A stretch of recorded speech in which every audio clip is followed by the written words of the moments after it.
Hi there. Now I may be going a bit off topic here, but one of my favourite films is The Thing. Now, it's a fantastic horror. It was out quite a few years ago now, but the special effects were way ahead of, even some of the new horrors that are out now. When I started using this, I would say synth, that was the first thing that came to my head.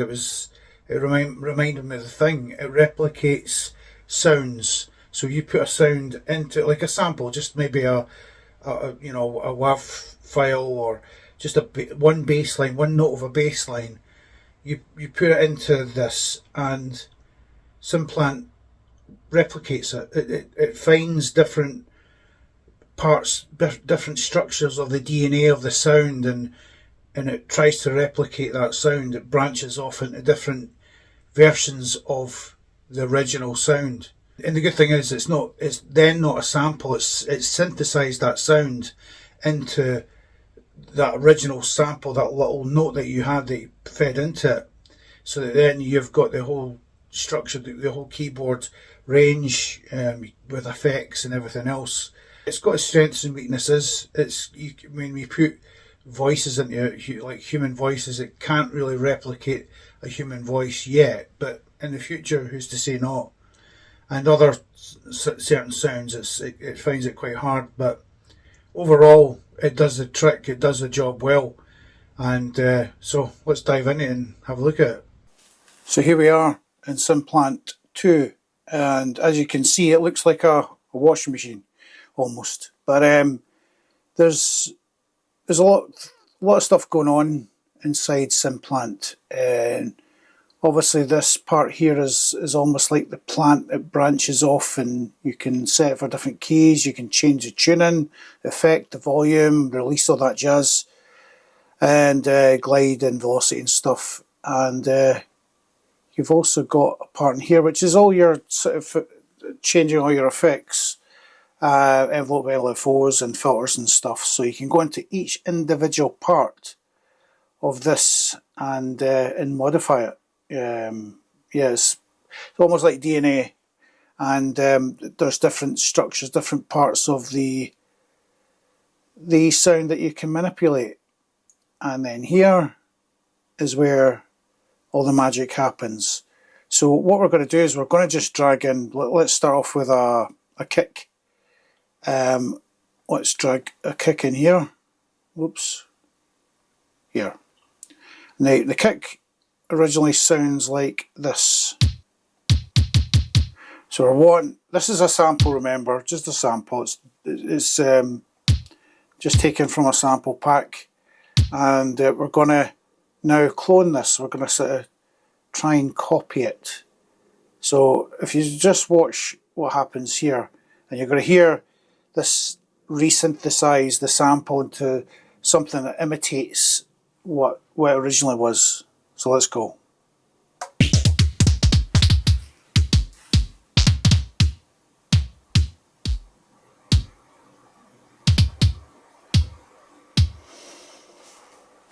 And there you have it.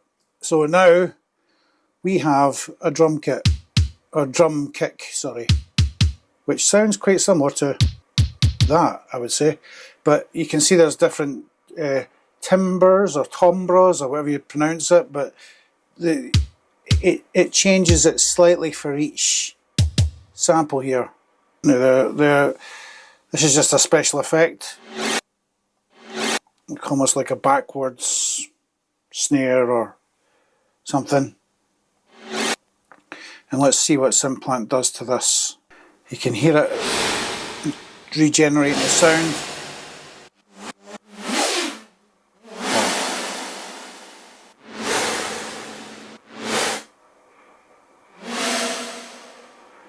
And there we have it. We've got this sound regenerated into this.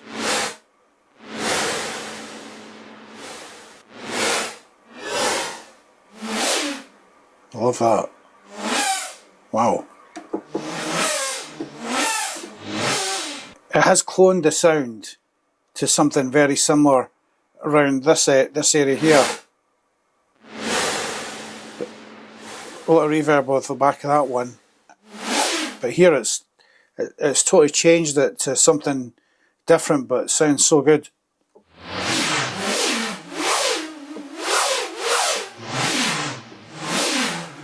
And then you can go into the DNA, as I said, and you can manipulate the filters and stuff by clicking on here and just playing about with the knobs.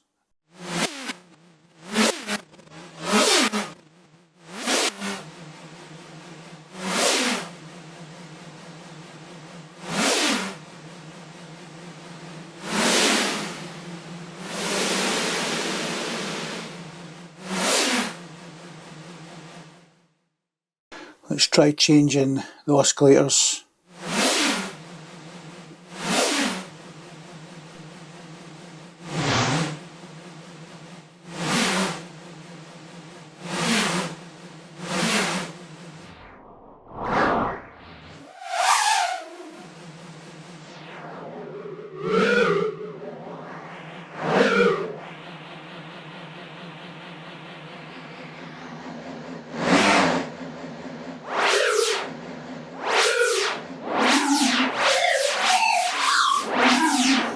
Absolute madness, chaos, but brilliant at the same time.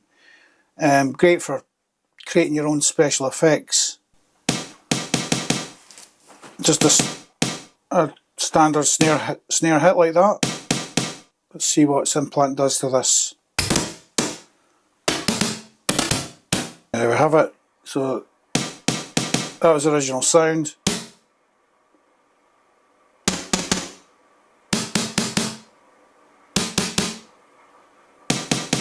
Not that far off it. And you see that you're probably not here on the camera here, but it's taking quite a hit on the CPU when it's generating this and synthesizing the sound. It does use a lot of CPU, so be aware of that. So what happens if we add a loop into, say, a simple high-end drum loop, which sounds like this. So let's try this sound and see what it comes up with. So this was the original, remember? Right, Synplant, do your job.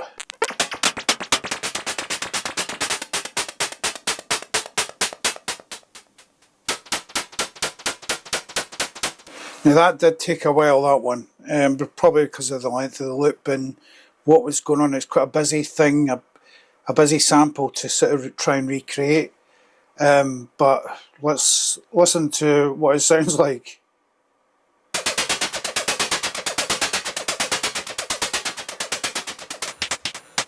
That was original.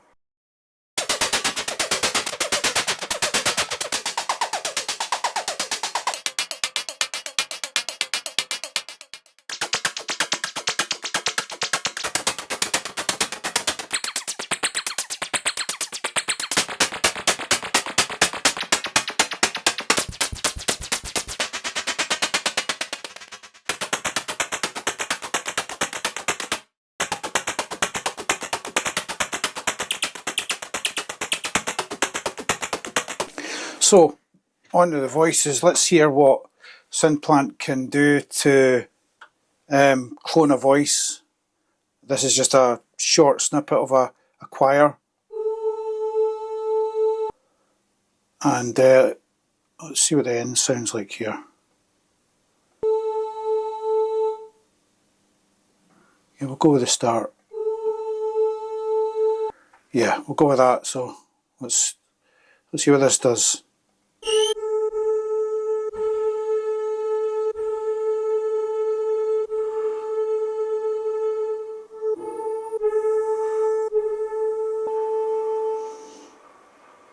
So here was the original sound, and here's what Synplant's recreated. Not far off it.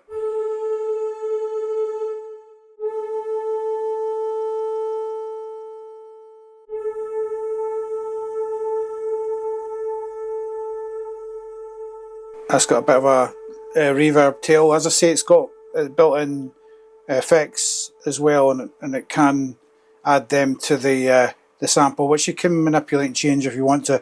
But again, that is now allocated to these keys, so I can play this as, say, a pad, And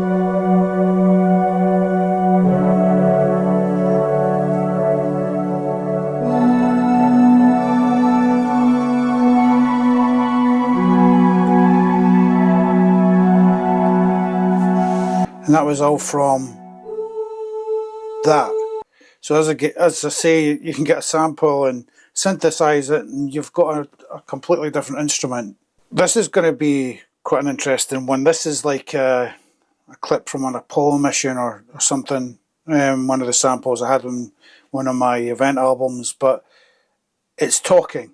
So it's got radio chatter, and it's going to have to try and synthesize that, which I'll be very surprised if it can, but let's try it. So this is original. There seems to be no difficulty in So let's try it.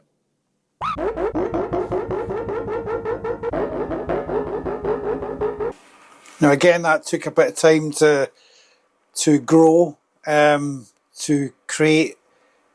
As I say, this just reminds me so much as the thing. It's latching onto something and it's trying to recreate it and clone it. So this was the original sound, remember? There seems to be no difficulty in and this is what Synplant has created.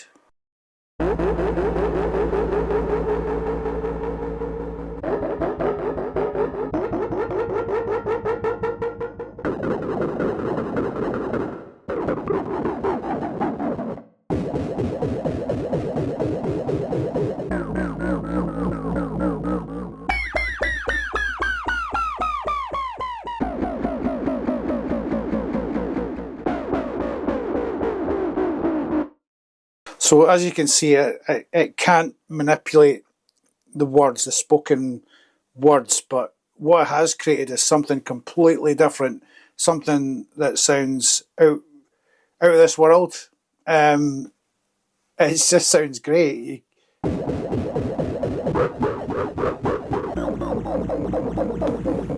I love that one.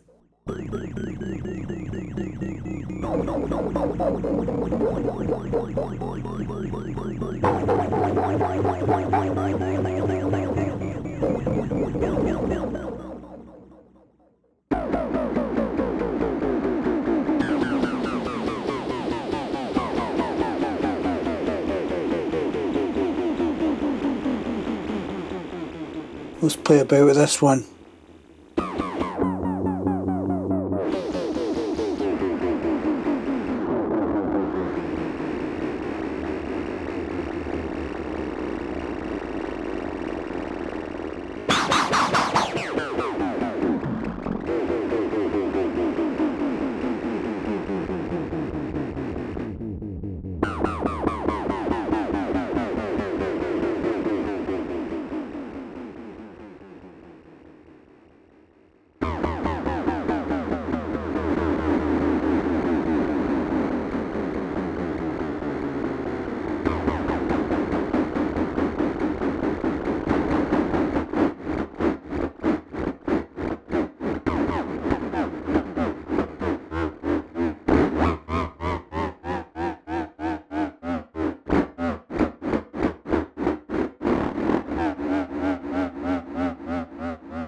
You can always put like a sidechain effect on the sample as well, but yeah, when it comes to manipulating a sound, you can't get better than Synplant. This is just outrageously great fun.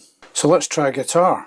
So this was the original sound, and we've turned it into something like this.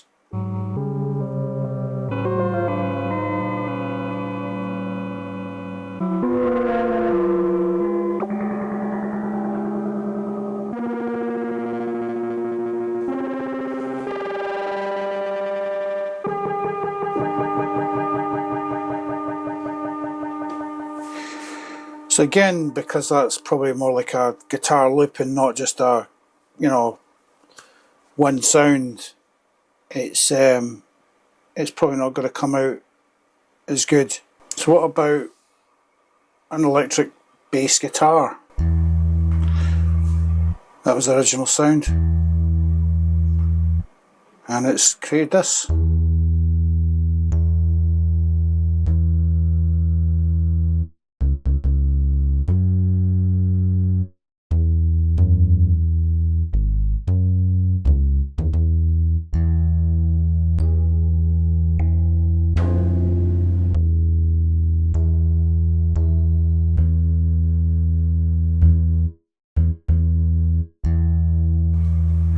Not far off it.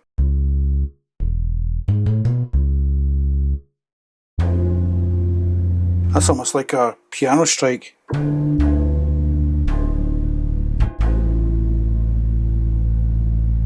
It was originally a sample. It was one sort of file, one WAV file that you've converted and resynthesized into a sound that you can then go in and save. So you just can go in here and you can save it to wherever you want, and every time you open up Synplant it's going to be there. You can start creating all your own patches and saving them and just open them up when you need to. And yeah, it's under the hood. It may not look, you know, like something great when you first look at it, but underneath it's amazing. You can change the effects here as well. Tune in. That changes the tone and then the release.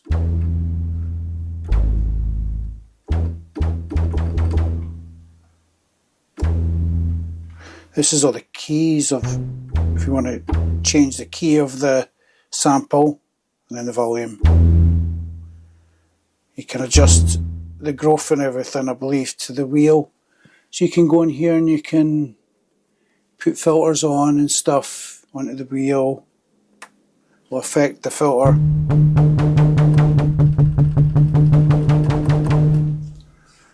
And you can assign these to different parts. Let's try growth.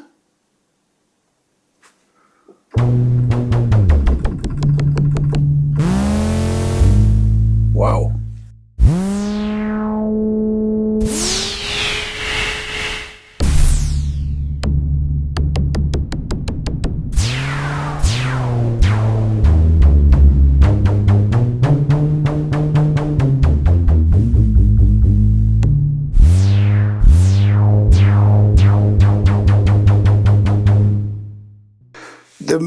The mod wheel alone, adding different effects to it, has just blew my mind. I just found out just now what that does, and you can assign whatever effect here to the mod wheel. You can even sync the velocity and stuff. I'm amazed at it. I can't believe this little thing. It looks like a washing machine. Under the hood is just something else. So yeah, I'm blown away by it. It's a great little toy to play with, and I'll have lots of fun trying it out. But thanks again for watching, and yeah, I'll see you again soon. Bye.